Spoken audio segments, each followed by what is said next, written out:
আমরা এসেছি আজকে রাজশাহী বিশ্ববিদ্যালয়ের বধ্যভূমিতে। জানার চেষ্টা করব এটার নাম কেন বধ্যভূমি। শুধু রাজশাহী বিশ্ববিদ্যালয় নয়, সারা বাংলাদেশে ছড়িয়ে ছিটিয়ে আছে অসংখ্য বধ্যভূমি। কবরস্থান না বলে বধ্যভূমি কেন বলা হচ্ছে? এটা একটা পবিত্র স্থান প্লাস স্মৃতি। এটা সবাই সম্মান করে আর কি ওই জায়গাটাকে, যোদ্ধাদের স্মরণের জন্য এটিকে বৌদ্ধবিহার বলা হয় আর কি, বৌদ্ধভূমি বলা হয়। এটা তো ব্যবহার হয় না হ্যাঁ, বনের মধ্যে, ওই জন্য বদ্ধ ভূমি। আমরা জানার চেষ্টা করব আজকে কেন কবরস্থান না নাম হয়ে এটার নাম বধ্যভূমি হয়েছে। বধ্যভূমি আর কবরস্থান জিনিসটা যেমন এক না, যে কারণে নামটাও আলাদা। বধ্যভূমি মূলত কথাটি এসেছে বধ শব্দটি থেকে। বধ অর্থ হত্যা করা, নির্বিচারে প্রাণনাশ করা। বধ্যভূমি হলো সেই স্থান যেখানে মানুষকে হত্যা করা হয়েছে বা গণহত্যা সংগঠিত হয়েছে, যে কারণে এখানে গণকবরও বলা যেতে পারে।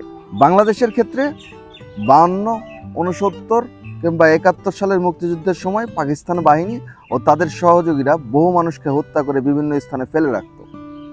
পরে এসব স্থানকে স্মৃতিচিহ্ন হিসাবে বধ্যভূমি বলা হয়। অন্যদিকে কবরস্থান হলো মৃত ব্যক্তিদের ধর্মীয় বা সামাজিক রীতি অনুযায়ী দাফন করার নির্দিষ্ট স্থান। তাই কবরস্থান হিসাবে বলা যায় মৃতদের দাফনের স্থানকে, বধ্যভূমি বলা হয় হত্যাকাণ্ড বা গণহত্যার স্থানকে।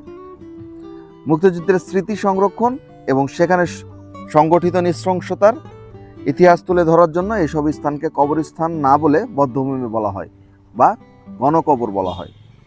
এটি শুধু মৃতদের সমাধিস্থল নয়, বরং এটি একটি ঐতিহাসিক গণহত্যার সাক্ষ্যকারী স্থান বলে বিবেচিত হয়। এমন চমৎকার সব তথ্যভিত্তিক ভিডিও পেতে আমাদের ইউটিউব চ্যানেলটি সাবস্ক্রাইব করে রাখতে পারেন। ধন্যবাদ। আমাদের চ্যানেলের নাম মোর্শেদ সাকি।